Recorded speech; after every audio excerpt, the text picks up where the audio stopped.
Bom dia, boa tarde. Vou começar com um recado. Então, o nosso catálogo acabou, mas quem tiver um aplicativo para QR Code, pode baixar o código ali na exposição. Tá? Bom, eu quero agradecer a contribuição de vocês, muito importante para a gente, eu quero contextualizar um pouco a exposição. Ela faz parte de um projeto nosso do Centro de Acervo Permanente, de revisão de nosso guia do acervo. Né? Nós estamos um passo ou dois atrás do CPDOC. Nós ainda estamos conhecendo o nosso acervo, estamos discriminando os nossos fundos e coleções, renomeando-os, né? Codificando-os e classificando alguns deles, não todos. Né? Então a gente, na verdade, está um passo atrás. Isso abarca tanto os documentos de origem pública como os documentos de origem privada. Né? E a nossa ideia é sempre continuar, como agora vocês puderam ver, mantendo algum trabalho na vanguarda, né? Algum trabalho que já vai aprofundando mais a descrição, na classificação, enquanto nós tentamos dar conta dos milhões de documentos que nós temos aqui. Por outro lado, como se trata do guia de acervo, a gente vai sempre dar um panorama mais geral, né, do que é o nosso acervo, e dificilmente vamos chegar aos itens documentais e muito menos poder dar um acesso por via web, por exemplo. Né? Por outro lado, esse processo de revisão do guia do acervo, que vem pelo menos desde 1 ano e meio, 2, um pouquinho mais talvez até, e ele tem alguns projetos paralelos, né? E um deles que é a inserção dessas nossas descrições no ICATOM, né? Que nós temos um projeto piloto, então o Fundo Secretaria de Transportes já está inserido no ICATOM, a gente acessa através do site, e no decorrer deste ano nós vamos inserir outros, né? Bom, mas então vamos abrir as perguntas. As perguntas são escritas? Não são escritas. Então vamos abrir as perguntas. Microfone.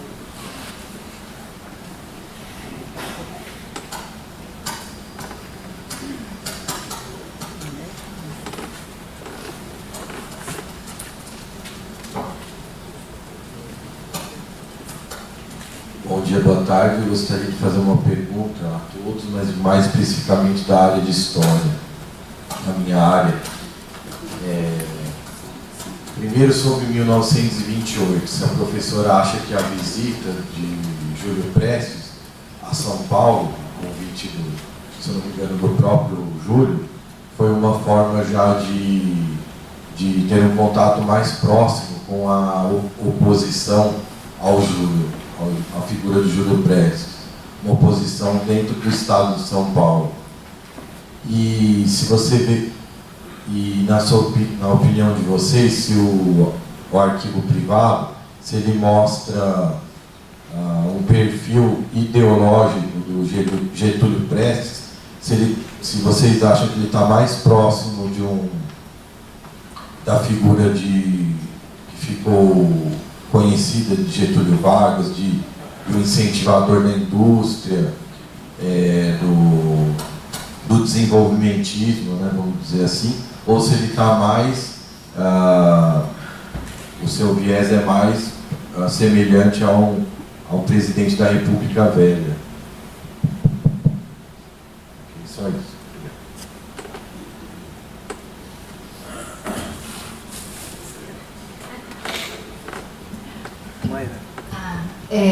Como é seu nome?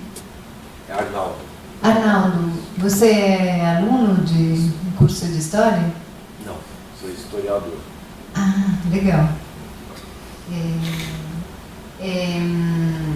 Como eu disse na minha fala, né, o Vargas é um homem que se construiu, né, fez grande parte da sua carreira política também na velha ordem, né?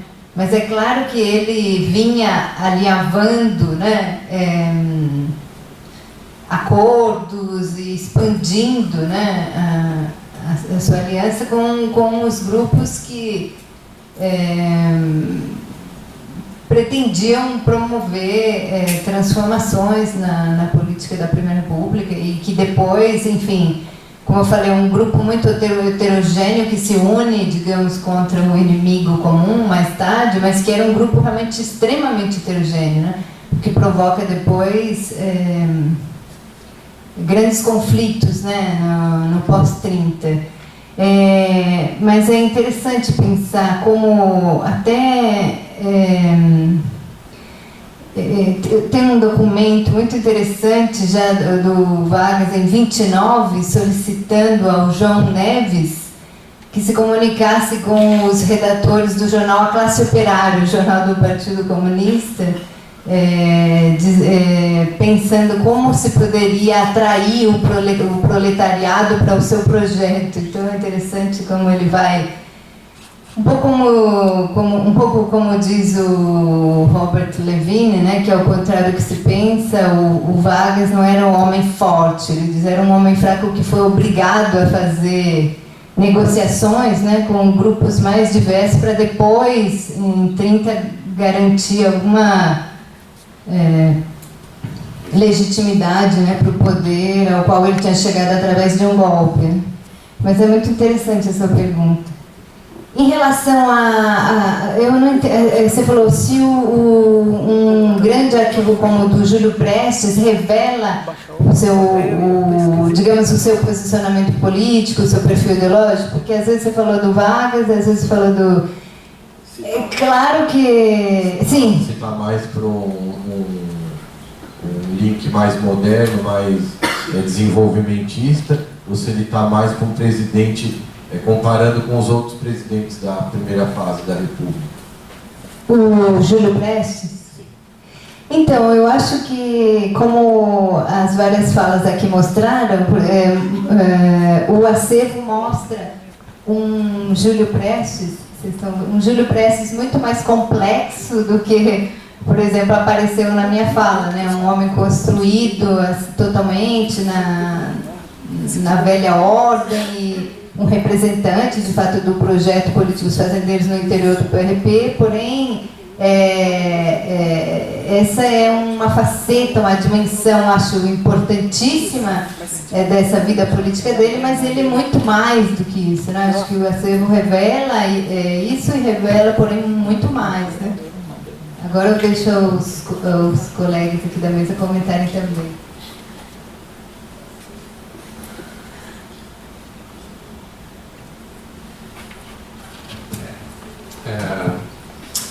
Eu espero que o perfil ideológico realmente apareça. Eu acho que com certeza aparece, né? Só que esse é o trabalho de vocês, historiadores, descobrir qual é este perfil, né? O que nosso papel aqui é contextualizar esses documentos como representantes das atividades deste titular, né?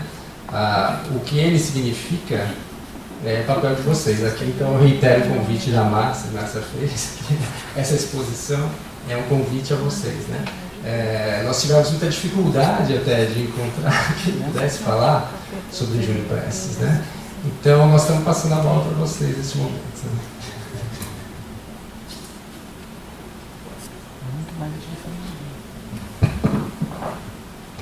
Né? No pedaço do acervo que eu conheço melhor, quer dizer, tem muita coisa sobre a campanha de 30, né? Sobre a campanha para a presidência. Então, lógico que nessa campanha você tem todo um posicionamento, uma plataforma, certamente. Eu acho que aí, junto com tudo que foi agregado, aí, muitos 70 mil documentos, né? Deve ter muita coisa.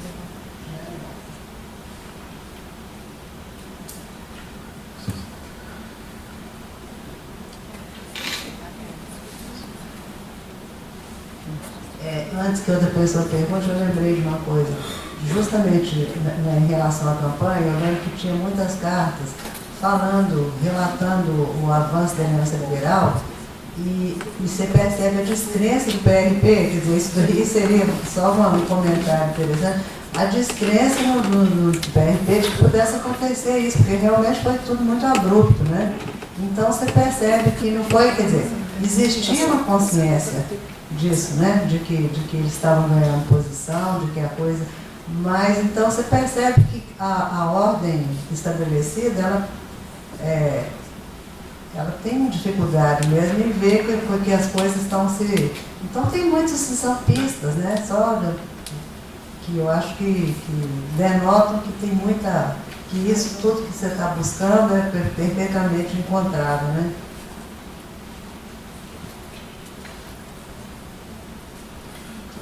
Bom dia, boa tarde também.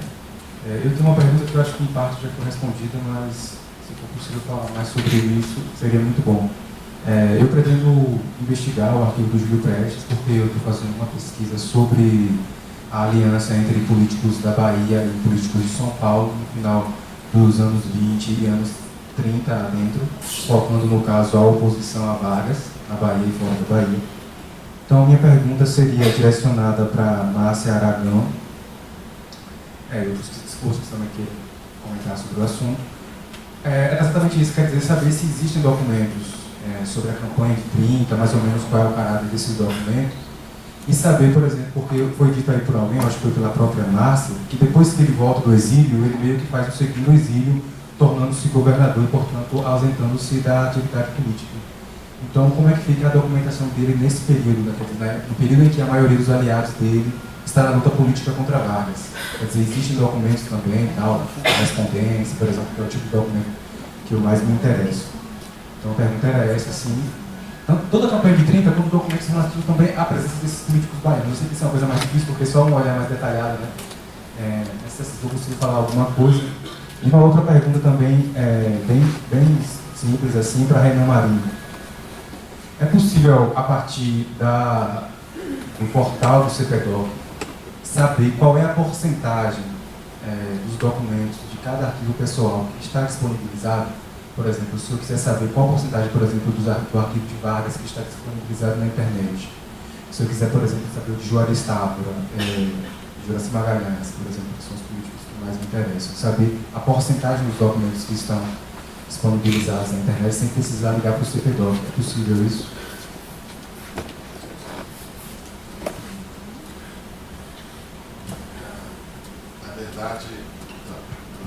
Na verdade, quando disponibilizamos um fundo, estamos necessariamente dizendo que ele está 100% disponível. A única coisa que vai variar é se ele encontra-se com o recurso da digitalização ou não. Mas, via de regra, temos cerca de 130 e pouquinhos fundos organizados e totalmente disponibilizados para consulta em nossas instalações físicas, para pesquisa de assunto, de arranjo e etc., através da base de dados online, sem nenhum tipo de burocracia. E a questão complexa que muitas pessoas perguntam quando se interessam pelo que está disponível, a pergunta é o acervo todo? Sim, para nós, o que se trata de totalidade é tudo aquilo que foi doado pela família. Então, se o acervo de Getúlio Vargas, por exemplo, que foi doado pela família, todo ele que já está organizado, ele está disponibilizado através da base de dados disponível online e também do recurso de digitalização. A diferença é que, por política nossa, nós digitalizamos apenas o material textual, a tipologia textual e as imagens. A parte de biblioteca nós não digitalizamos. Então, essa totalidade do acervo do Getúlio disponível para pesquisa, através da base de dados, para consulta na nossa sala de consulta e a parte textual totalmente disponível para consulta online, ou seja, acesso aos documentos. Como é seu nome? Jonas. Então, é interessante a sua pergunta, porque você deve saber que o Júlio Prestes se uniu ao governador da Bahia, Vital Soares, e formou uma chapa com ele para disputar as eleições de 30, e ganharam, inclusive, né? Então, a documentação que temos aqui é volumosa sobre esse período e contém panfletos, contém fotografias, boletins eleitorais, tem um começo, meio e fim, né? Desde quando o Júlio Prestes e Vital Soares foram designados candidatos, a campanha em si, tem por exemplo, um cartão postal muito interessante, que é um material de campanha, que é um guarda-sol. Então, o guarda-sol foi uma maneira de divulgar o voto em Júlio Prestes e Vital Soares. Coisas assim, né, criativas que a gente nem imagina. E falei dos boletins, tabelas, com os resultados, né? E é legal mesmo que o professor vai falar, a professora Edilene falou, o processo eleitoral foi mais complexo do que se pensa, né? A disputa entre Vital Soares e Júlio Prestes versus Getúlio Vargas e João Pessoa foi bastante acirrada, né? E não aquela coisa de que os governistas levavam de qualquer jeito, de qualquer maneira a eleição, e iam ganhar de qualquer maneira. Não é isso que foi a eleição de 30, por exemplo. Então, realmente tem um panorama muito interessante assim, dessa eleição. E só uma correção, Jonas, ou eu entendi mal o que você falou, quando ele volta do exílio, ele não vai ser governador, não. Ele realmente cai no ostracismo e vai ser fazendeiro. E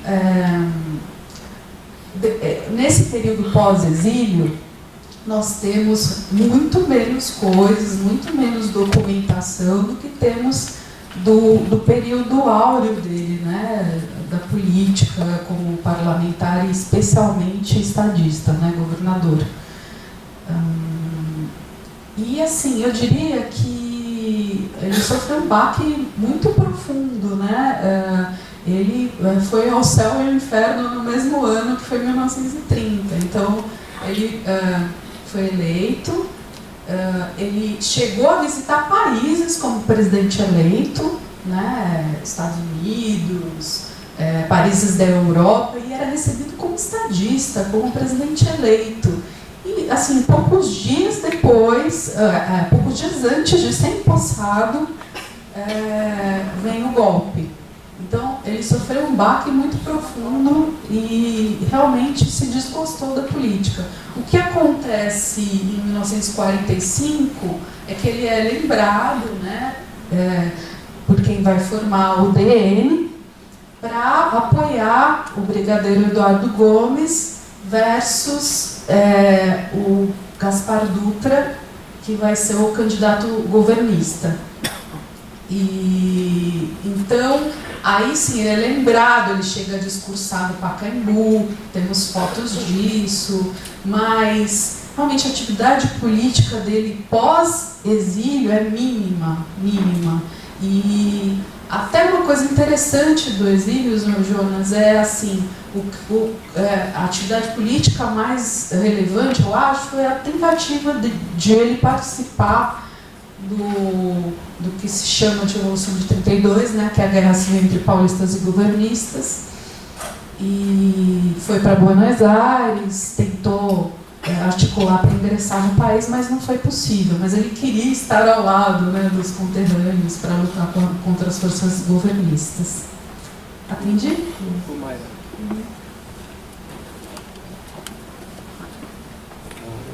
Alô? Eu queria fazer assim, duas questões, uma para a Edilene, o Renan e a Silvana, principalmente. O primeiro é essa relação do Júlio Prestes, assim, ele parecia ter um traço, talvez diferentemente do seu pai Fernando, né? Assim, menos, aparentemente, né? Menos coronel, né? Aquela coisa mais, que a gente cola mais com a República Velha, né? Ele tinha um trânsito ali com modernistas, né? Mas não só isso, alguma documentação aqui, imagens, me deixou assim um pouquinho atento, porque tem ali uma congregação de operários que se chama Congregação Júlio Prestes. E aí me parece que tem assim uma gama de sindicatos ou organizações operárias, né, que se intitula assim. Inclusive eu até procurei lá no dicionário do Cláudio Batalha, né, e não encontrei essa referência a essa congregação. Me parece que é do Rio de Janeiro, se eu não me engano. Isso eu vi muito rapidamente, tem um álbum, né? Então, quer dizer, essa relação seria assim artificial, pré-eleitoral, ou alguma coisa que talvez mostre essa relação do Júlio Prestes com esse movimento operário, não sei, né? Talvez ali amarelo. Agora, ali o Renan e a Silvana, é uma coisa que a gente sofre muito aqui, né? Muita demanda de digitalização e de cessão de imagens. Essa questão de direitos autorais, como é que vocês tratam, como é que vocês resolvem isso? A gente tem muitas limitações em relação a isso, né? Aqui a gente tem muitos problemas, é uma legislação que não está assim, muito bem definida, né? Não sei, aparentemente, porque a gente tem muita dificuldade na biblioteca e também no nosso acervo textual, iconográfico nosso. Queria saber um pouquinho sobre isso.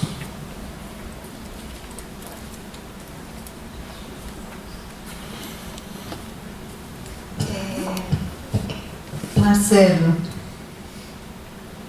então, eu entendo a sua pergunta, né, mas eu, na verdade, assim, não tive acesso nem a uma documentação, nem uma historiografia que desse conta, porque, como eu falei para você quando você convidou, né, não é que sou grande entendedora da história do Júlio Prestes, mas mais, obviamente, sobre a história do sindicalismo, do movimento operário no período. E aí, é interessante você falar que no dicionário biográfico do Cláudio Batalha não existe referência a essa congregação Júlio Prestes. Eu, particularmente, desconhecia, talvez nós, historiadores do movimento operário, não quisemos ver, né? Mas eu acho que interessante seria pensar como eu falei, há uma maior participação dos trabalhadores na grande política. Eu acho que é um momento em que os trabalhadores começam porque, assim, na maior parte do período, o que aparece na imprensa operária é uma crítica a grande política como uma farsa, na verdade, né? Aparece uma crítica muito grande ao caráter excludente dessa política. Então, na maior parte do período, né, a leitura da parte do movimento operário, né, organizado e que aparece, que deixou registro, é uma crítica à política da Primeira República. Eu não conhecia essa aproximação, embora, na verdade, você tem, sobretudo no Rio de Janeiro, né, uma aproximação justamente pelo fato de os trabalhadores estarem mais próximos do poder fisicamente, né? Então tem uma aproximação, mas eu não conheço essa congregação. Fiquei curiosa, vou procurar. Agora, sobre as diferenças entre a política do pai e do filho, também eu assim, na leitura que eu fiz, eu não consegui identificar, embora ambos, como governadores, presidentes do Estado, tenham tido ações assim, interessantes, positivas, né?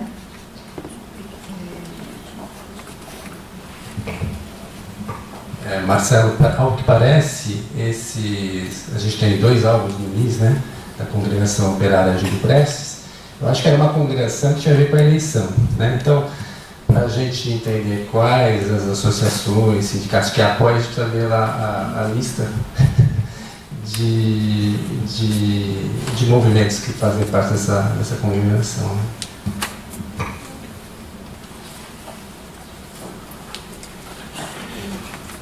Bom, sobre a questão dos direitos autorais, isso é um problema mesmo.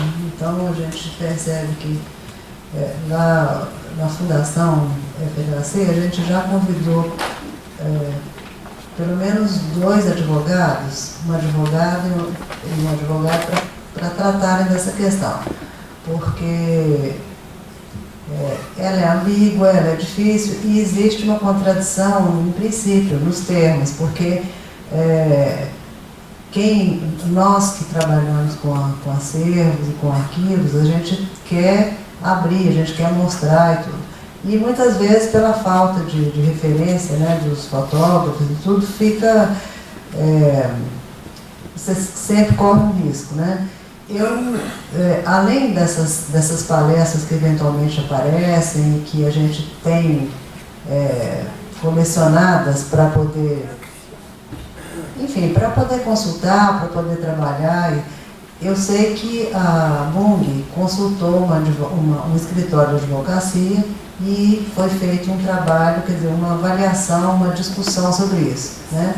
Mas, quer dizer, é sempre um pouco, quer dizer, classicamente, no Instituto, na Fundação, na FHC, o que a gente faz é o seguinte: uma grande parte da documentação, ela é produzida pela própria Radiobras ou pelos fotógrafos que trabalham cuja função é documentar toda a movimentação, as viagens e os atos públicos, né? Tudo isso a gente considera que é público, foi feito no âmbito foi no âmbito, enfim, de uma instituição mostrando pessoas públicas, etc. Então, isso daí a gente considera amplamente que é uma documentação pública, sem problema. Agora, há também no acervo documentos que a gente nem sabe como chegaram, imagens, certamente mandadas por pessoas e tudo.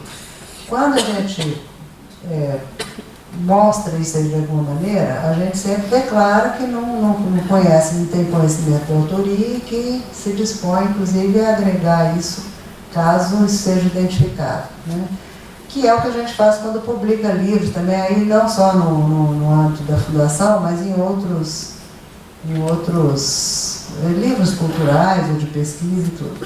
Mas isso é um problema, isso é sempre um problema de interpretação, né? E eu acho que a nossa função é abrir essa porta, é colocar o pé na porta e não deixar, né? Porque assim, teve um fato interessante, que a primeira advogada com quem a gente falou, que fez uma palestra para a gente na Fundação, dentro de uma série de palestras que estavam sendo feitas, ela era advogada do Estado de São Paulo e de outras instituições. A visão dela é extremamente estrita, lógico, porque ela sempre pensa, a cabeça dela é como representante de uma instituição privada, que vende, inclusive, suas imagens.